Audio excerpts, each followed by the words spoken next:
Purple Daily is daily Vikings entertainment. We just want the Vikings to win a Super Bowl before we die. I will ride with this group. Seriously, man. Please. And away we go. Happy training camp week to all who celebrate. We know that Judd's Camp Notes is celebrating. Oh, God, yeah. Yeah, we're ready. We're ready. Supposed to be, so they start on Wednesday. I saw humidity. Oh, wow. Heat index high. That's how we like to start off, by the way. If you're Kevin O'Connell, you just get right into You just get right into it. You find out who's in the best shape. You really just start to go. You push that button and you go. Bang. Yeah, so practice starts at like 2:30 on Wednesday. And it looks like it's going to be 90 degrees, according to the iPhone forecast here, with some humidity and a chance of isolated thunderstorms. Yep. Perfect day for football. Be careful out there with your umbrella. You just want to make sure that you don't get struck by poncho. I won't have a poncho either. No, I'll be much in more. How do you protect the handwritten Judd's Camp Notes if you're out there? Well, it depends how long they go. Like here's the thing is, unlike the Brad Childress years, I don't think, I've never had I don't remember a Kevin O'Connell practice in like a driving storm. Oh, they'll go inside. Okay. They'll go inside. So weak. That's why the Vikings don't win Super Bowls. That's right. Is that why it is? Yeah, they're weak. They don't play outside in the conditions. Never been able to figure it out till now. They don't practice outside in the conditions. We're going to get to today. So you've been prepping all weekend long here for Mr. Mankato watch list players. And we'll give you some background on what is Mr. Mankato if you're new to the podcast or wondering, they haven't practiced there in 7 years. But I was road tripping through Wisconsin. It was funeral weekend. The Mackey family keeps getting kind of small. But I stopped at four different quick trips between Minnesota and Wisconsin over the weekend, Judd. And I'm going to guess right now that what you found was exactly what you were looking for. You found great service. You found, you know what? There's some convenience stores that you go in and quite frankly, you got one person back there or maybe zero and they have to rush up. Not a Quick Trip. Quick Trip, they're going to be right there for you. Quick Trip makes your life as easy as possible. And let me tell you right now, let's just say that you think, well, I'd love to stop at Quick Trip, but I don't even have time to go in and stop. Well, that's absolutely fine. You put the app on your phone and guess what? They are going to have what you need ready for you when you arrive. It is that simple. Yes, it's like a grocery store, but it's a convenience store, making your life as convenient as possible. Make sure that just like Phil, you make your next stop at Quick Trip. That's great. You pop right in. The bathrooms are always clean too. That's another sneaky thing because you're I'm in the middle of nowhere. Yep. I gotta go to the bathroom, and you can always rely on a Quick Trip to give you. Amen. Exactly right. So yeah, back 10 or 11 years ago, I think it was 11 years ago. I believe it was the training camp of 2014, and we said, all right, you know what would be kind of fun? I think we just lost Declan there, but he'll be back. I have Storms, no doubt. you never know. Yeah, it's possible a bolt of lightning just struck down. Although, wouldn't it hit us first because he's further east? Yeah, I don't think it was that. But it sounded good because there's storms right now. You can hear them in the background probably from me. But we were kind of reminiscing about every year at training camp, there's always these under-the-radar players that just kind of catch your eye or pop up in preseason games, and they become something bigger than maybe what they really are, which is a fringe roster guy. Or in some cases, because Adam Thielen won the Mr. Mankato Award one year, I think Stephon Diggs did. They might never know. Live up to what they look like in the training camp practices. But it became our way of highlighting and crowning the under the radar guys at Vikings training camp and in preseason. And obviously they moved from Mankato up to Egan, so it's been years since they practiced in Mankato. But Mr. Mankato, it's alliteration. It's kind of catchy. Well, it's an homage to the past. Right. It keeps alive. That's a great part of the Vikings training camp past, right? That's a huge part. Mankato. You'd go to Mankato, you would get your hotel, or in the case of the players, the dorm room. So yeah, Egan's nice, and it's a superior facility for sure for training camp, but it's not nearly as much fun. Yeah, it's almost too nice. It's almost. Training camp's not supposed to be nice. Training camp's supposed to be all about blood, sweat, and tears to get that 53 for opening day. Yeah, maybe no air conditioning. Just you're in the elements for 3 weeks. So the way that we have defined the Mr. Mankato discussion over the years is third round pick or later. So it could be undrafted, could be third, fourth, fifth, sixth, seventh round picks, or a non-established NFL player. So if a guy either maybe he was undrafted a year ago or was a fourth round pick a year ago, but like hasn't played actual offense or defense more than a few snaps.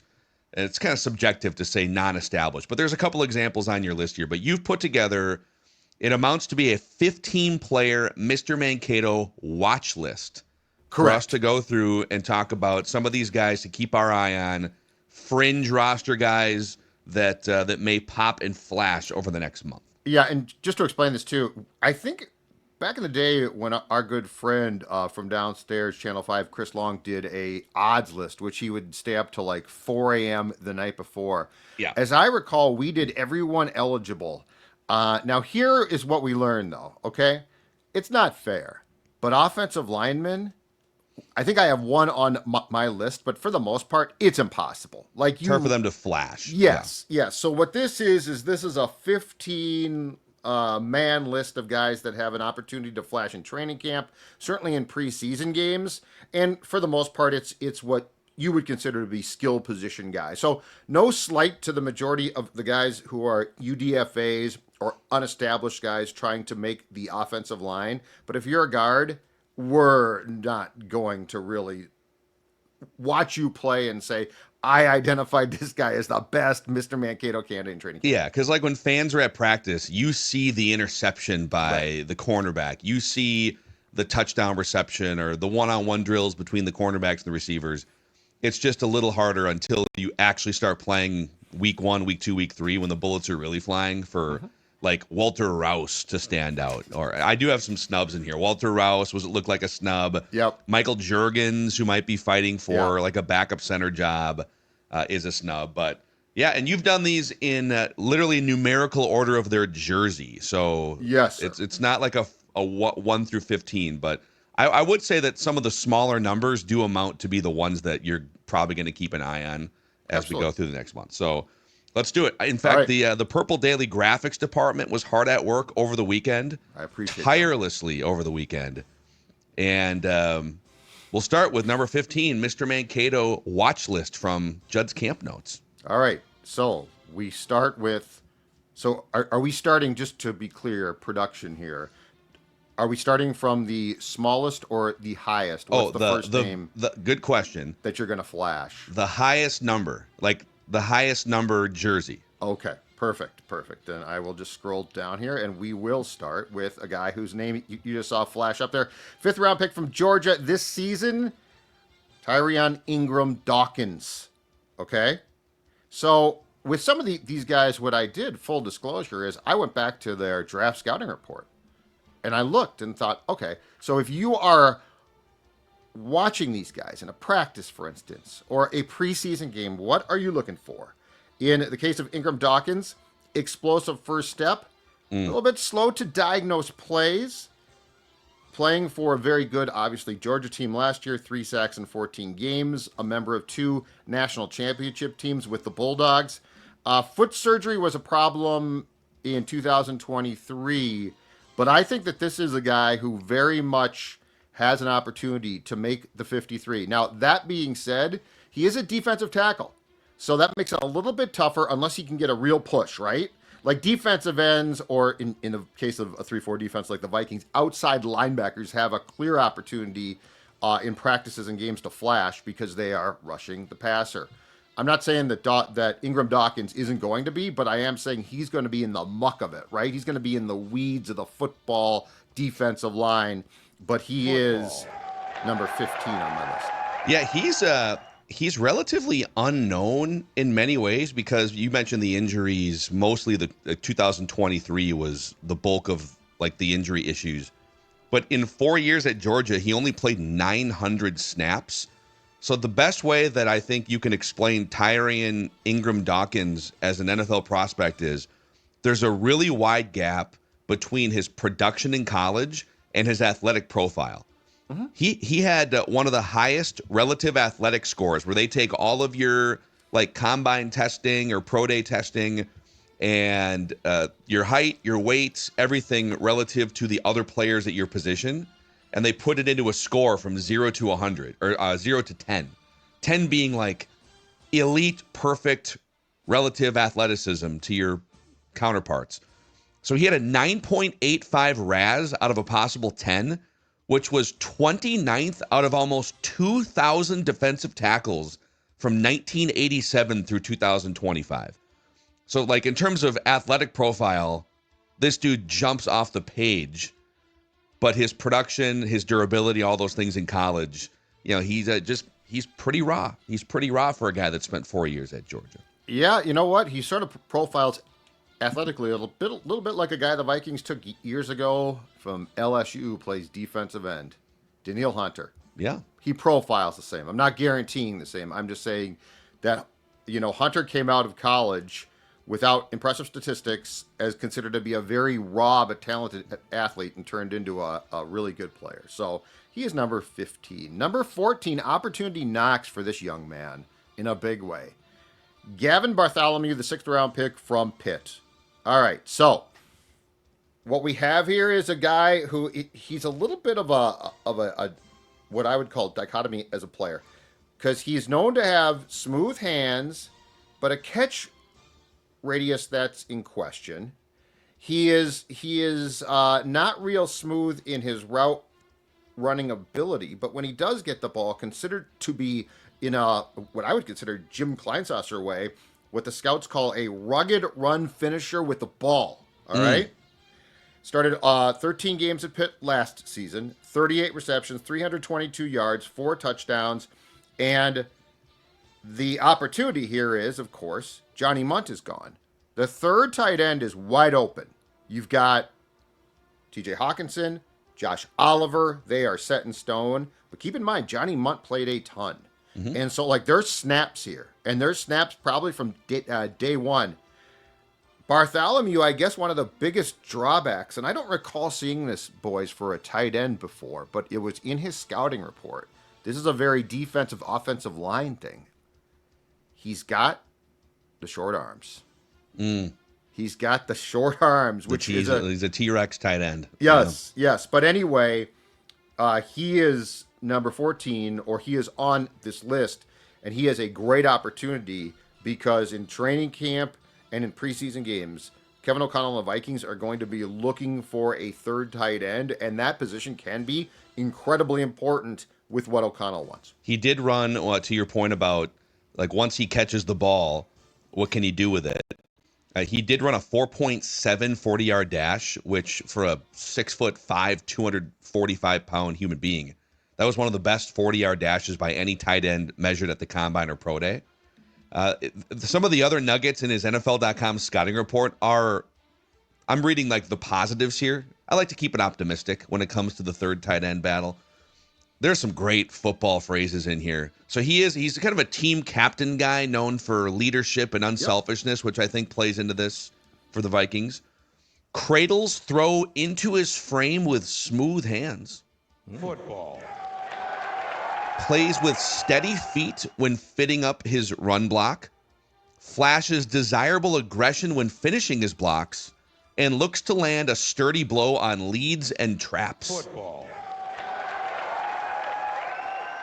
A lot of good football Those vernacular are in this dude's scouting report. Those are. So the issue is this. As far as the blocking goes, which obviously for this job is incredibly important, is seriously the short arm problem potentially, right? Because you want a guy that can blast people off the ball, and that's that jab right there, right? Big arms. I guarantee you that if you went right now and took a tape measure to Josh Oliver and said, let's measure those arms, Josh. I think we got some big arms there. So they're telephone poles. Yeah. Yes, exactly right. You're not coming within 50 yards of that dude's I chest. think Gavin Bartholomew, if I may summarize it all from these scouting reports, I think the heart is not in question. I think some of the physical attributes might be. Yeah. Can he overcome physical limitation? He wouldn't be the first football player in history to overcome some physical limitations through heart. I mean, Ivan Pace, 5'11", 5'10", kind of short measurables, but he's got that ticker. He's got That's that why we play the football heart. games, Phil. And Dex, we play the games for that. That's right. Find out what that ticker's like. Okay, next one. Number 83 on your roster, Silas Bolden, UDFA, signed this past spring out of Texas. Very interesting case here, okay? The measurables are, somewhat, they make you ponder a little bit. 5'8", 160. Yeah, it's pretty small. But he has return ability, and we'll get to that in a second. And it really looks like he might be a younger and healthier, but obviously not as experienced version of Rondale Moore, who I think a lot of people are expecting him to succeed here. Here's the thing is, he's coming off a very serious knee injury. I wouldn't be surprised if he starts camp on the PUP. And so that's going to present an opportunity for other guys. The Vikings guaranteed Silas Bolden $200,000 to sign because he can return. And here's the key thing. So Brandon Powell, who returned punts, who Dex couldn't stand, he's gone now. Last season, the Vikings were last in the league in punt return average at 6.8 yards and 31st in kick return at average of 24.4 yards. Now, it's my humble opinion that they would like Isaiah Rodgers, if possible, to return kicks.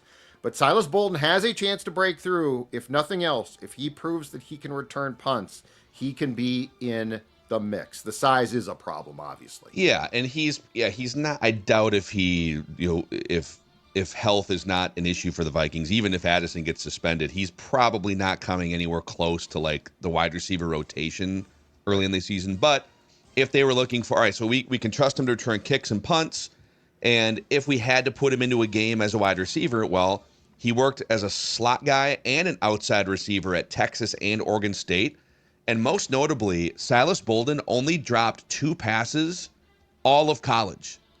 It was only 157 college targets because he was more of a special teams guy, and like Texas is loaded with weapons. But he only had 2 drops in 157 college targets. So he's been pretty reliable when he does have passes thrown his way. Does feel like the return thing is going to be the biggest thing that helps him potentially get a spot too. Yeah, punts especially. Like I think the punt return job, it's because the kick return job, I think they have people in mind a little bit more. Now that does not mean that Silas Bolden couldn't emerge there, but the punt return, I have no idea.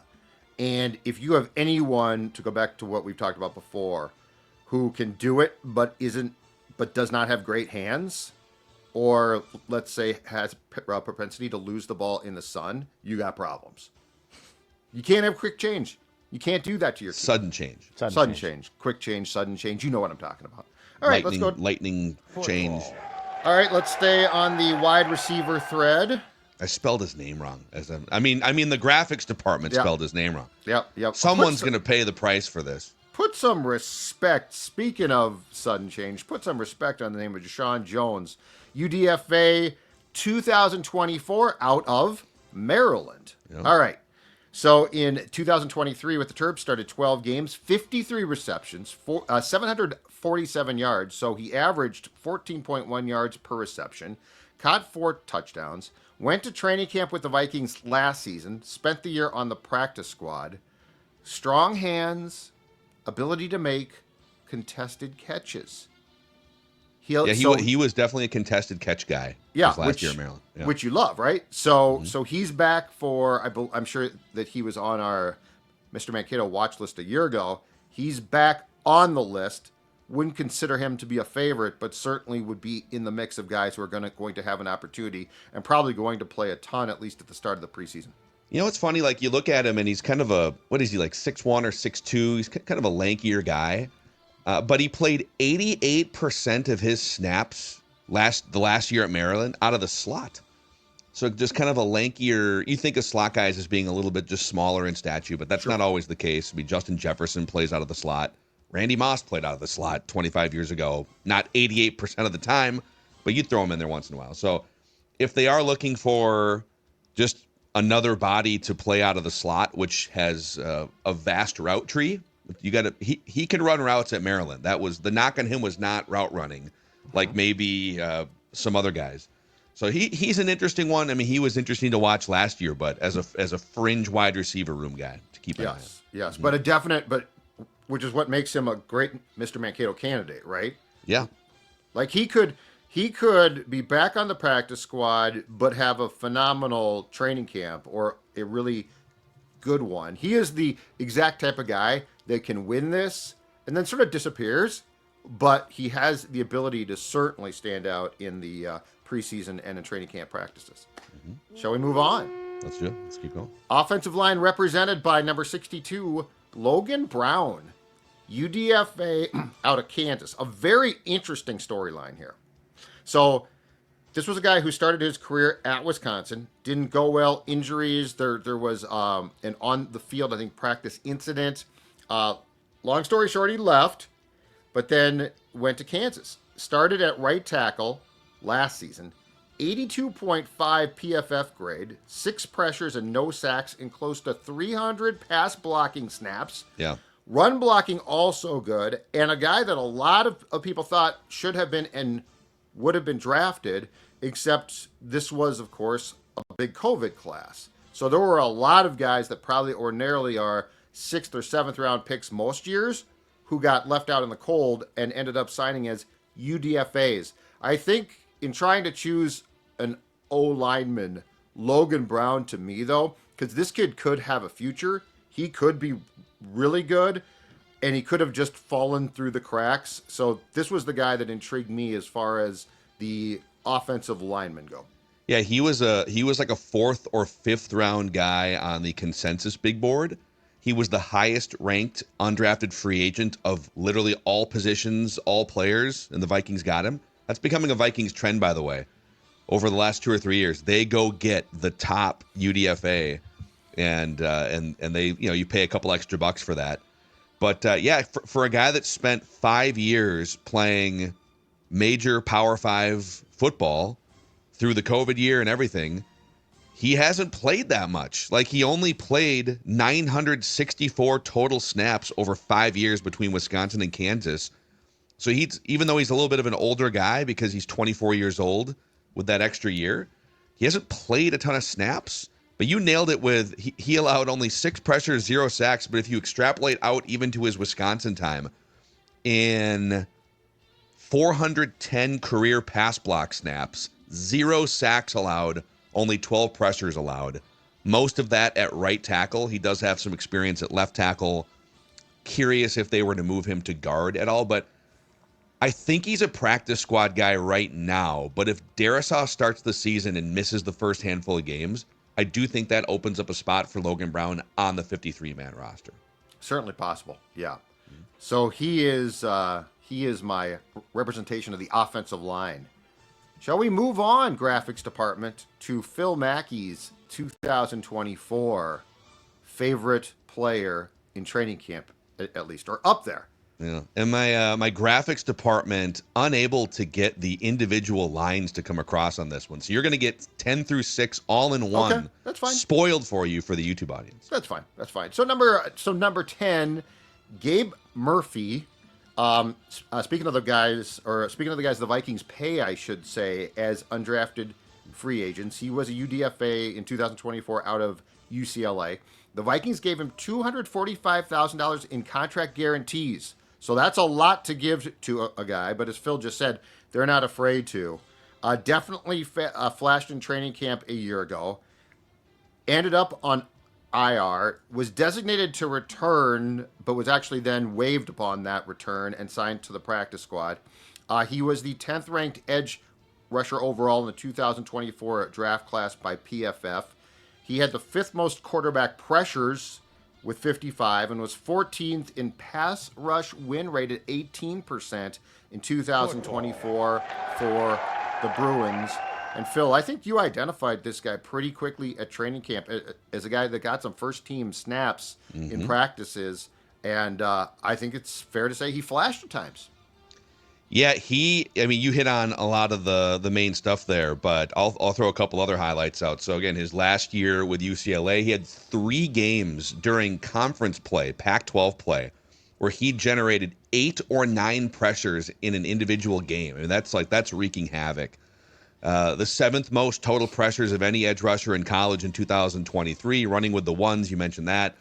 Yeah, he's just, I stand for Gabe Murphy. He's going to be a guy that I am excited to watch starting Wednesday at practice. And I think there's a legitimate chance, not only does he get on the 53, but that he could be in the rotation among your top 4 edge rushers. I mean, the top 3 are settled. It's a battle for that sort of second unit next to Dallas Turner.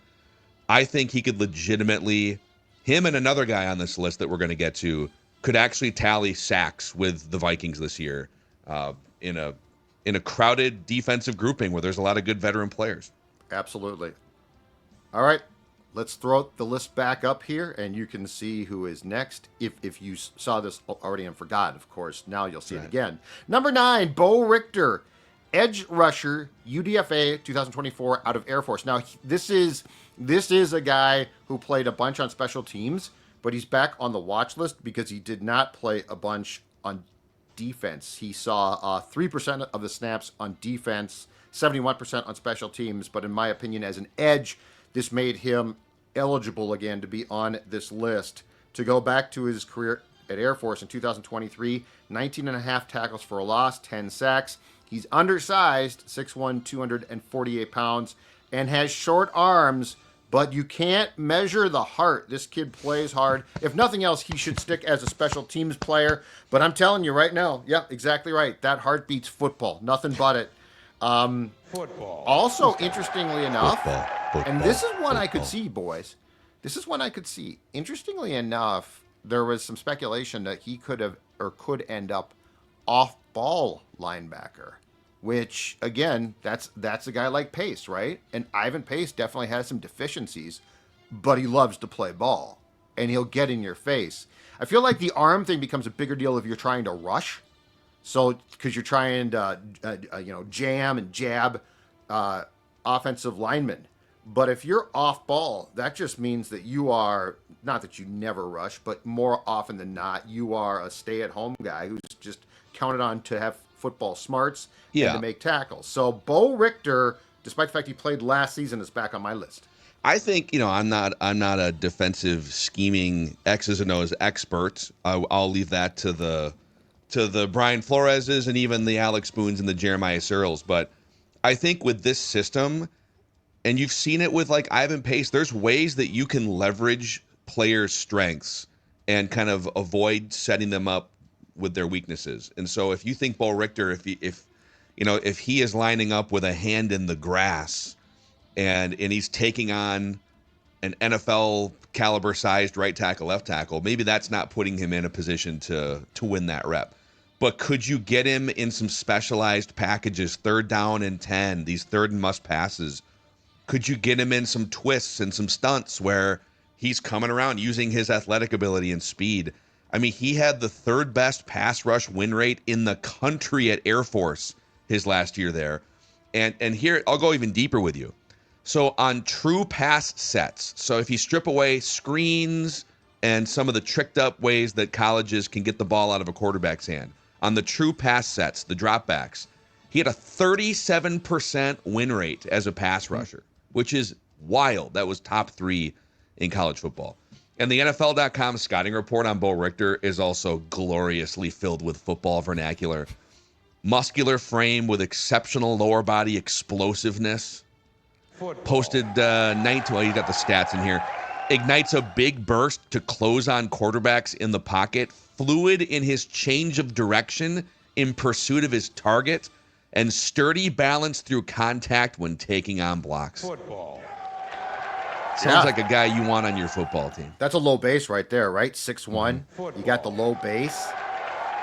He is a guy, though, just for the Mr. Mankato watch list alert system. Bo Richter's a guy that could easily have a great camp.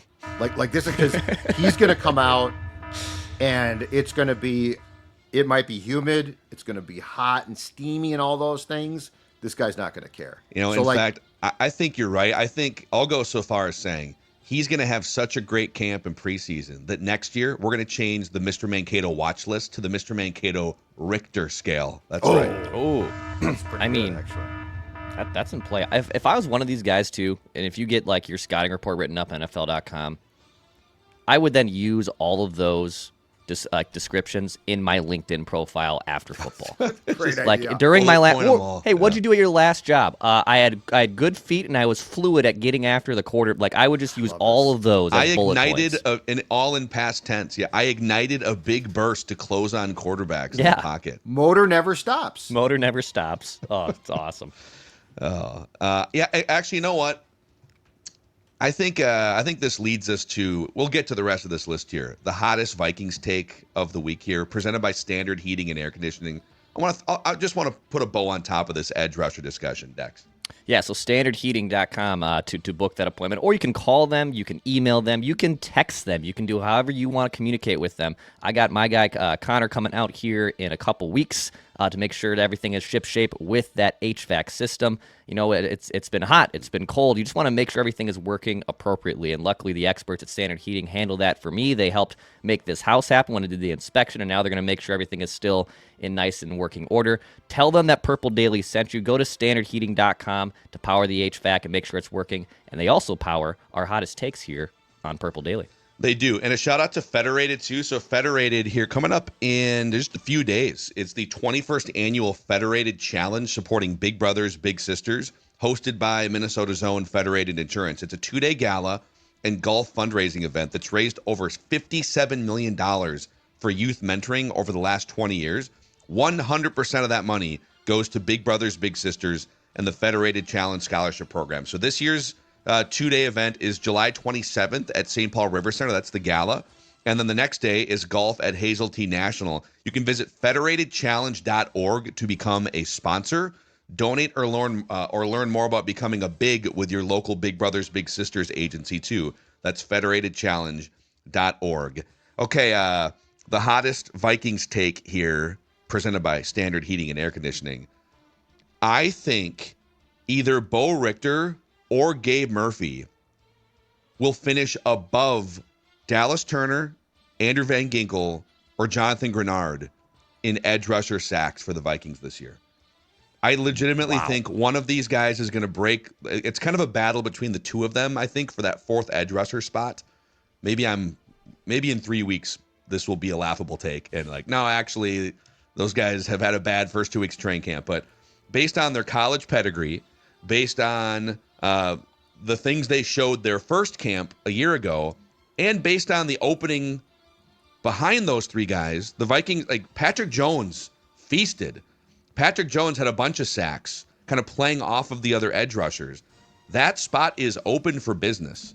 And I think Bo Richter and Gabe Murphy are going to ascend beyond the Mr. Mankato watch list discussion and be meaningful, impactful players for the actual regular season defense. So you're saying one of those two will have more sacks than the three? Could be injuries. I mean, also, we're crowning Dallas Turner. I mean, Dallas Turner was a first-round pick. That's fair. Purely based on where he was drafted because he had just a better draft profile. But Dallas Turner didn't really do anything last year. I think we're all hopeful and expecting that he's going to break out. Sure. But right now, Dallas Turner, Bo Richter, Gabe Murphy are all just super talented college players that have yet to show anything in the NFL, and they're all going to be given chances in that sort of second unit to make some hay the next month in training camp and preseason. I think saying that one of those guys will finish above all three in sacks is not just a hot take. I think it's not all three. I said one of the three. Oh, one of the three. Okay, I thought you were saying all three. So one of the three. Yeah. Oh, okay. Because Dallas Turner, I think, is very plausible. That would be unfortunate, and I would hope it doesn't happen. But yeah, Grenard and Van Ginkel, I would have to get heard. But yeah, the Turner one is an intriguing one, and I do think one of those two will definitely, and it's probably going to be Murphy, because Richter's going to make the team, and he's going to play special teams, and he very well, and there's no crime in this, he very well might be Heath Farwell, which is just a phenomenal special teams player. But I think Murphy, now being healthy, is a very interesting wild card, and I could see the Turner one. I could see if he finished above Grenard or Van Ginkel, and they didn't get hurt, that would be a blazing hot take. I would also just add with Van Ginkel, not to jinx anything here, but Van Ginkel, he had never reached double-digit sacks until last year, so he was more of like a 6 or a 7 sack guy up until last year. because he drops back into coverage a lot. I mean, he dropped back into coverage on like 25% of the snaps that he was out there for the Vikings. In terms of passing snaps, Van Ginkel played 650 passing snaps, and almost a third of them he dropped back into coverage. So he also racked up what 12 or 13 sacks, double digit, whatever it was. So there's a chance he's 30 years old, that maybe he takes a step back and somebody who's more of a specialist in there specifically to rush the passer. Sure. So I'm just guzzling edge rusher Kool-Aid here. I think they have an awesome edge rusher room, and I think they nailed the UDFA class in 2024. All right. 7 down, 8 to go. No time to waste. So let's go next. Number 50 and number 8 as we count down on this list. 7th round pick from Texas A&M Commerce in 2024. Yeah, throw that last part. Texas A&M Commerce, Levi Drake Rodriguez. Okay, so again, this is a prime candidate for this award. He played in only 2 games, saw 6 snaps on defense last season. As I said, a 7th round pick, but definitely a guy that they liked a lot. I will remind you that his college footage had a parking lot with cars parked in the background. You do not see that often from prospects who are vying to win spots in the National Football League. But they've talked about this guy's dedication, first in, last out. They've talked about a motor that never stops. The Vikings are going to be looking for, especially with this now revamped and improved defensive line, rotational guys. Levi Drake Rodriguez has an opportunity to grab a rotational role, and furthermore, I think is another guy too, much like Bo Richter, who might not make the 53, but very well might have some really, really good moments in training camp and preseason games. Yeah, and the guys that are now blocking him, it was great that the Vikings added the depth of Jonathan Allen and Javon Hargrave, but those guys missed a lot. Those guys are on the wrong side of 30, and they missed a lot of games due to injury last year. So at some point, it's very likely the Vikings are going to need that second wave, not just as rotation, but to start at some point this year. And so I'm not saying that Levi Drake Rodriguez is ready right now to be a starting interior defensive lineman on a team that wants to go to the playoffs. Sure. But they might need to lean on someone from his group to start some games this year. And everything we've heard about him over the last, 15 months or so has been glowing. You mentioned all the things, the high motor, high energy, leadership kind of a guy, first guy in, last guy out type of profile. And that's how you go from Texas A&M Commerce to the National Football League. So I think one of the more fun players, personality, story, everything to follow during training camp. Absolutely. Absolutely. All right, let's continue on. Back-to-back tight ends here. So all 3 tight ends made this list because I will remind you again, with Johnny Mutt, Kevin O'Connell's favorite, gone, opportunity knocks for one of these 3, okay? So we talked about 6th round pick Gavin Bartholomew. Let's go next to number 48, UDFA, signed this spring out of Georgia. A very interesting player, I think, Ben Urasek, okay? So he's a guy that started his collegiate career at Stanford, transferred to Georgia. According to the scouting reports, top end speed and consistency in running routes are in question, but he has good hands and he can block. Unlike Bartholomew, he has long arms, and his greatest pass catching attribute might be on contested balls. That's really important here. 15 catches, 185 yards in 14 games last season at Georgia. The pro comparison, Josh Oliver. So that's his pro comparison. So again, and that third tight end, yes, he needs to catch passes. Yes, he has to run routes. But the most important thing is to put your hand in the mud and get dirty and block guys as well. Football. And so this to me is a very interesting case. And as we go through this, it's not going to surprise me one bit if this guy passes Bartholomew at some point in time in sort of going back and forth in training camp and trying to win that third job. Yeah. I like the profile. He was very productive as a pass catcher at Stanford his sophomore and junior year. Then he goes to Georgia, and they're just so loaded with talent. He just didn't play quite as often. But he did, among the athletic ability stuff, he did run a 4.8 40-yard dash, which is also very fast for 6'4", 250-pound tight end. So, yeah, that third tight end spot definitely gets used by the Vikings. They're going to want to run the ball in the red zone too, and so you're going to have multiple tight ends on the field. And Hawkinson, hopefully he's healthy all year, but there's been times where he hasn't been, and Johnny Munt stepped in to catch a lot of passes. So there's definitely opportunity there, with or without the health of your number one tight end. All right, the next tight end, number 46, UDFA this past spring out of North Carolina, Bryson Nesbitt. Now, this is a guy who very well could flash in training camp and preseason games, but I think he's a practice squad guy ultimately, and I don't think that's a problem. He's 6'5", 238 pounds, not a polished blocker, so that's going to be a big knock against him as far as what the coaches see on film. But he is a good receiver, played in 7 games last season because he missed time because of a fractured wrist, finished with 24 receptions, 264 yards, 3 touchdowns. He set a North Carolina school record for tight ends with 13 career receiving touchdowns. NFL.com scouting report, which we've talked about today, calls him more of a bigger, taller slot receiver than a tight end, and drops have been a problem. So I think this is a practice squad guy. The drops in preseason and training camp will definitely have the potential to ding him in the Mr. Mankato competition, but if he can catch passes and improve his hands, I see this being a real good potential practice squad guy who could develop into something eventually. Yeah, Drake May's tight end at North Carolina for a couple of years. Mm-hmm. Obviously, he didn't have Drake May last year and then missed a bunch of games, as you mentioned, with the wrist injury. But, yeah, 14 yards per catch over 4 years at North Carolina. So there's definitely some there with him. And I think you're right. He's probably more of a practice squad guy, especially if it's close and Bartholomew has a pretty good camp. You're probably going to lean toward the guy that you drafted. That tends to be the way that it works. But they've done a good job just putting some talent in that room, loading up a competition here for one of these guys to step in and be the new Johnny Munt. It's also a good problem when, like, the third tight end spot is the biggest battle at training camp on offense. Absolutely. They've done a nice job stocking the cupboards. Yep. That's definitely a guy in Nesbitt who could catch a preseason touchdown pass, let's say, from Brett Rippon or Max Brosmer.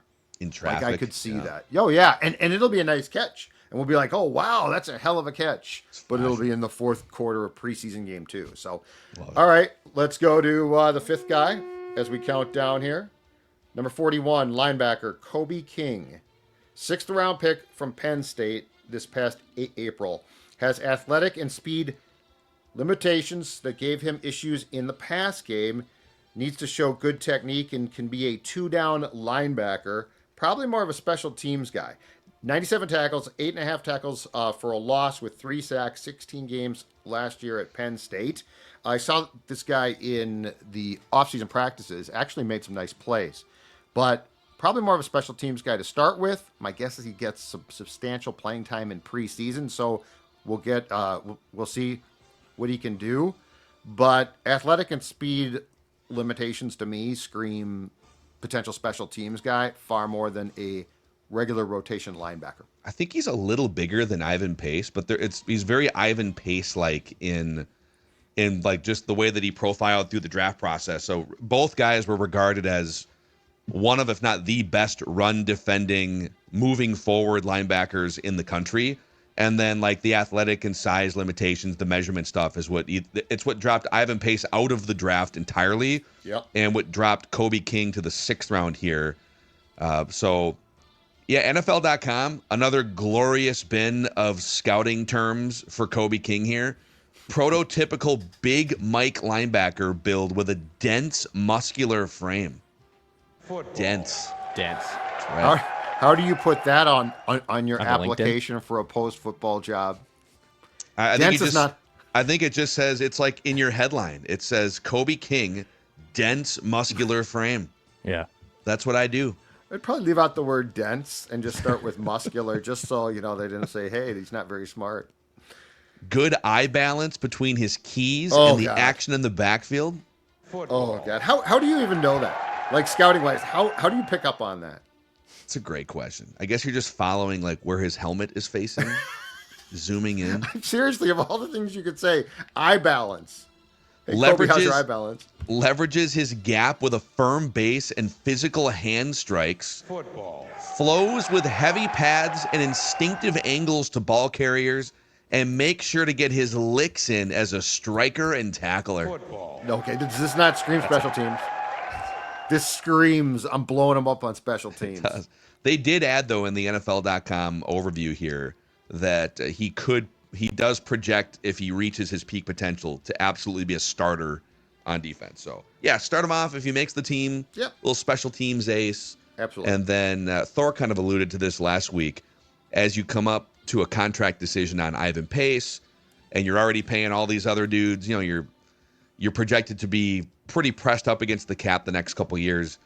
Is Ivan Pace a guy you let hit free agency if Kobe King is ready to step in with like 2 or 3 years left on a rookie scale contract? Mm-hmm. Something to watch. All right, so running backs. I originally put on and then took off a guy by the name of Xavier Scott, who is out of Maine. He was in camp last year. He's back this year. I put him on, and then I'm like, you know what? I'm just going to pick one of these guys that comes in behind the 3 main guys, and that is Trey Stewart, UDFA newcomer this year out of Jacksonville State. Had 1,604 yards on 264 carries last season at Jacksonville State. 15 receptions, so he can catch the ball for 200 yards and a touchdown, as his school won the Conference USA Championship. Scouting report, he can make guys miss. But, and here's the big but, lost 4 fumbles last year. Actually began his collegiate career at Division II Limestone University, which, full disclosure, I had never heard of in my life until I found the Trey Stewart bio. School. Gaffney, so Wow, Limestone. is it a real college? It's Limestone?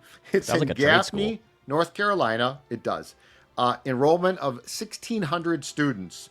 But Trey Stewart, prime practice squad guy. But again, another guy who, like, in preseason games, I could see him. He could have a 90-yard game. He won't make the team, but he was the one that I picked. Notable alumni. Gaylord Perry, Really? the pitcher.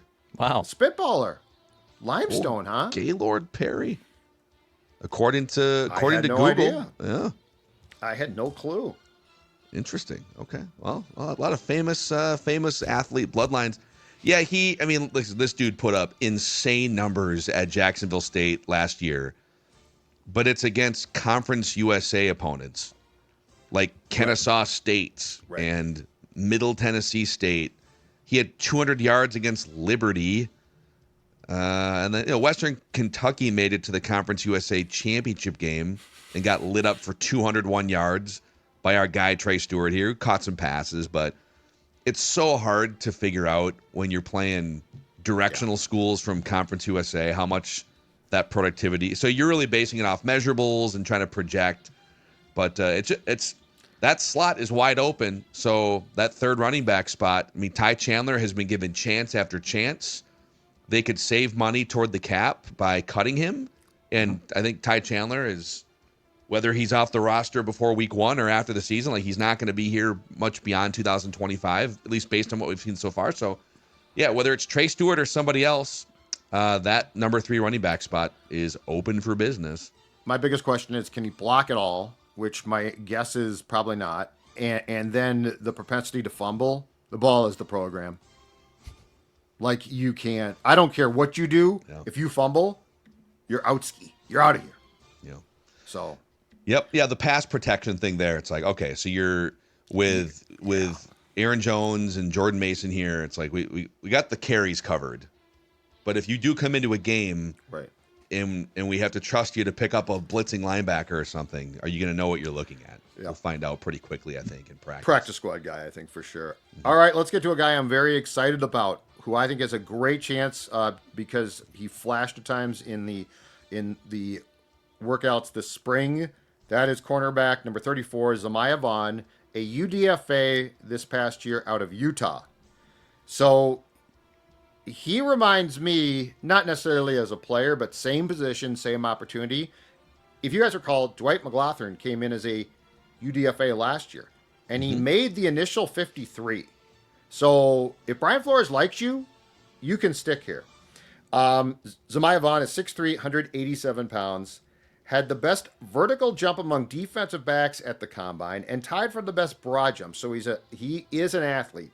Broke up 24 passes and had 14 tackles for a loss over the past 4 years. And last season had 2 sacks as a blitzer and mixed that in with a 60-yard pick six at Utah. Zamiah Vaughn, to me, is the Dwight McGlothern watch list of one. I think he's got a very good chance to be the ultimate Mr. Mankato at the end of the day. But more importantly, I guess, I think he's got a chance to win a roster spot. The depth at cornerback, there's a lot of questions there. I think McGlothern's going to make the roster again now. But Zamiah Vaughn is one guy, as far as the undrafted class, to look at as having a real chance to stick. Yeah, I'm really interested in him. Obviously, most of us weren't up late watching Utah football games, at 11:30 p.m. last year. Thor definitely was, and grinding the film. But if you just look at the profile here, he went undrafted despite having, and you mentioned some of this, one of the best relative athletic scores among this year's cornerback class. That's 6'2", kind of 185, 190. You could maybe beef that up a little bit, but he's lanky, he's long, and those are traits. Athletic, lanky, long are traits that defensive coordinators salivate over. Okay, so the measurables are there, it looks like. Well, what about the product? Usually you see great measurables undrafted. The productivity must have been lacking. Like, for instance, Tyrion Ingram Dawkins, who did get drafted, but there was a big gap there we talked about earlier. Well, opposing quarterbacks had just an 81 passer rating throughout his entire college career when targeting him. Will Levis, by example, had an 81 passer rating. Like 81 passer rating puts you bottom 3 in the NFL among quarterbacks. So it's like pretty productive. He profiles with size, with relative athletic score, all those things. And he showed some flashes in the minicamp and OTA portion. And is it a stretch to say, I think right now your top 2 quarterbacks appear to be set, right? Byron Murphy Jr. and Isaiah Rodgers. But Mekhi Blackman's coming off an injury. Jeff Okudah's been a complete bust to this point. That there is a clear path for someone if Okudah is still Okudah, and if Mekhi Blackman doesn't really step into that role, that spot's open for business too. You could actually get a ton of snaps if you play your way into that third cornerback spot. So definitely got to watch. Absolutely. All right. Next on the list, number 13, wide receiver, and a guy who has been talked about a lot on this show since he was drafted in the 3rd round from Maryland in April, is Ty Felton. This is an interesting one. So I think again, like Vaughn, I think he has a chance to flash in training camp. I think he has a chance to flash in the preseason. I think he's got a great chance. I think he's going to not just make the roster, but might have a chance to contribute depending on how things shake out. Ty Felton led the Big Ten in receptions with 96 and receiving yards with 1,124 and finished tied for 4th in receiving touchdowns with 9 last season. His catch total led all Power Conference players and also set a Maryland record. And of course, that school's had some pretty doggone good receivers in the past. He had nearly, and this is something the Vikings are going to be focused on, he had nearly 600 yards after the catch and forced 26 missed tackles. He was charged with 8 drops. That is an issue. 6'1", 183 pounds. But the Vikings are going to put a priority on Yak. Ty Felton in college, at least, was very good in that category. Again, a guy to keep an eye on, not only to be on this watch list, but also to make a contribution, especially if Addison gets suspended for 2 or 3 games, and I think it might be 3 games during the regular season. Yeah, the stat that I would highlight, in addition to what you just said, is that he averaged over 6 yards after the catch per catch for the last couple years in college at Maryland. Some of that is scheme, because most of his catches, 60% of his targets came within 9 yards of the line of scrimmage. So obviously, if the defense is kind of sagging back and you catch a pass at the line of scrimmage, you're going to run 6, 8, 10 yards maybe, versus catching a pass 15 yards down the field, getting tackled right away. So some of it's scheme. but he averaged over 6 yards after the catch per catch as a receiver.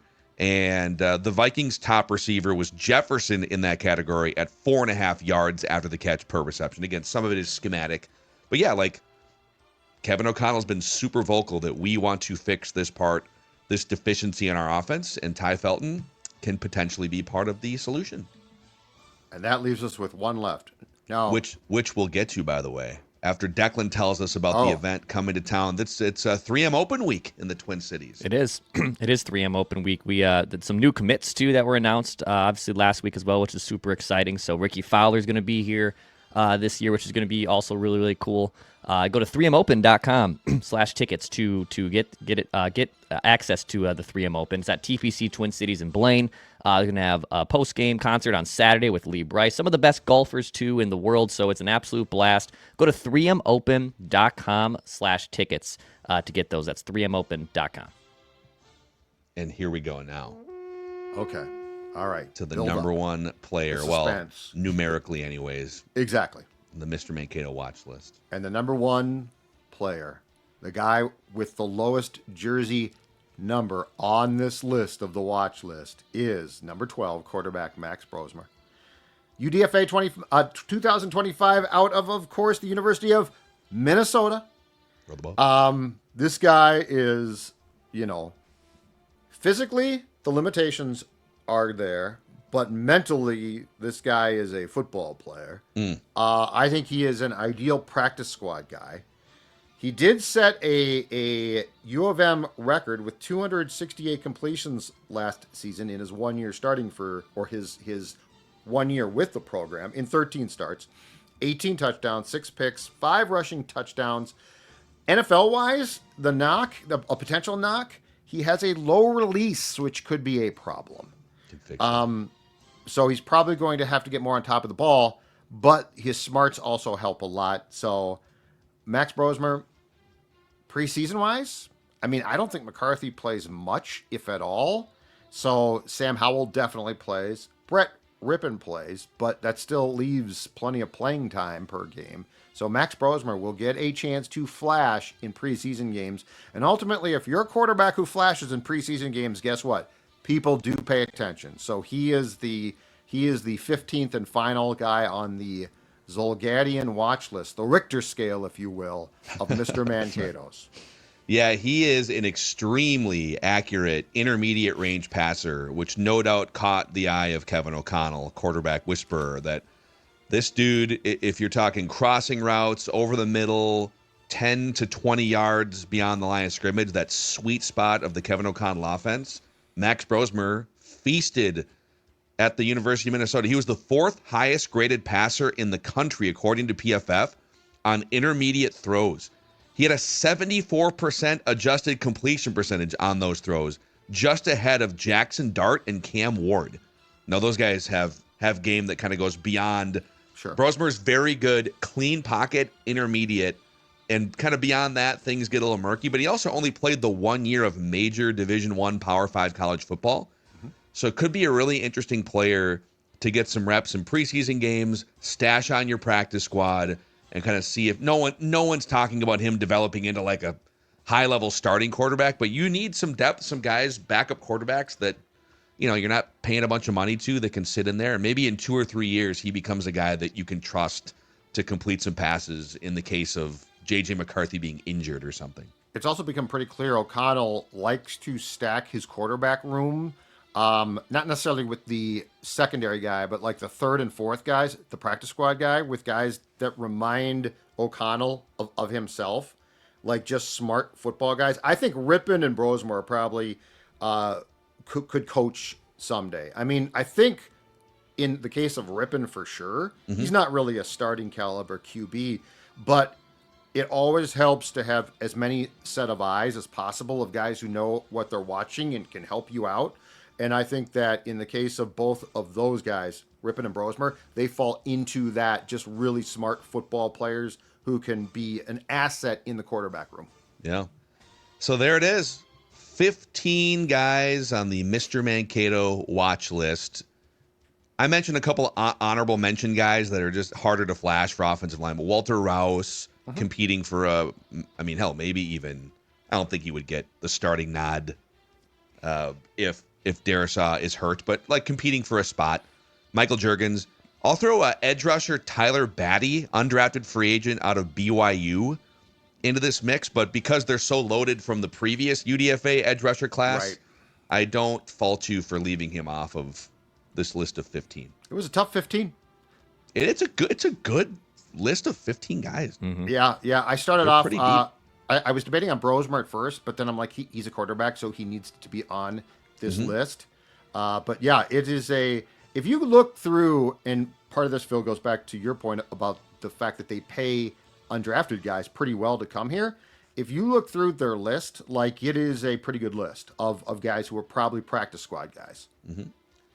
If we were doing the official picks, we used to do like official we had a Mr. Mankato committee, and we would all pick our horse. Who stands out right now?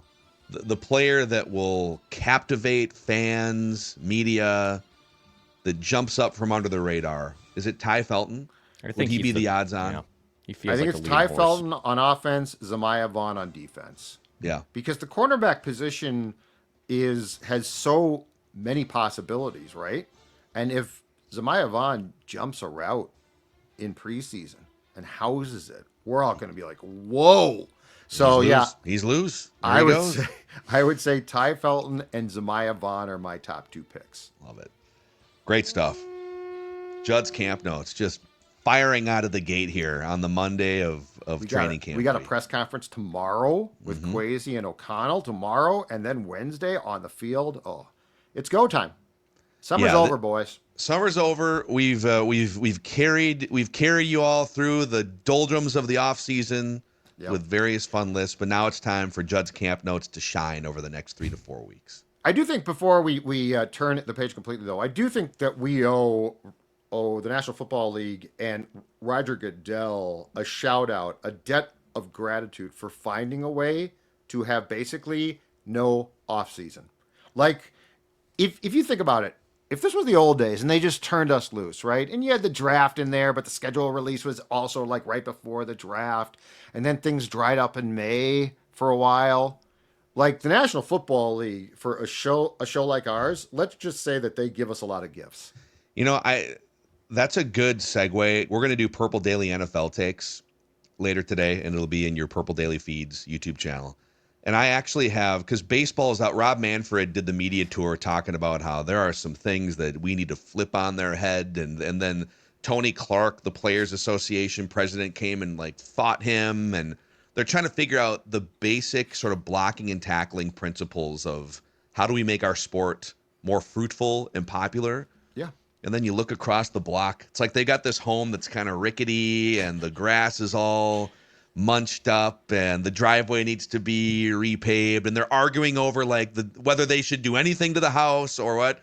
And then across the street, you've got this $25 million mansion with pristine landscaping, the NFL.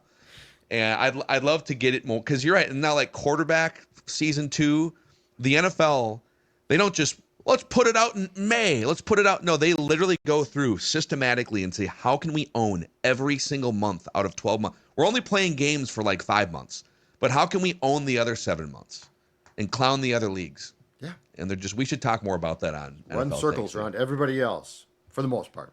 and taunt them. Yes.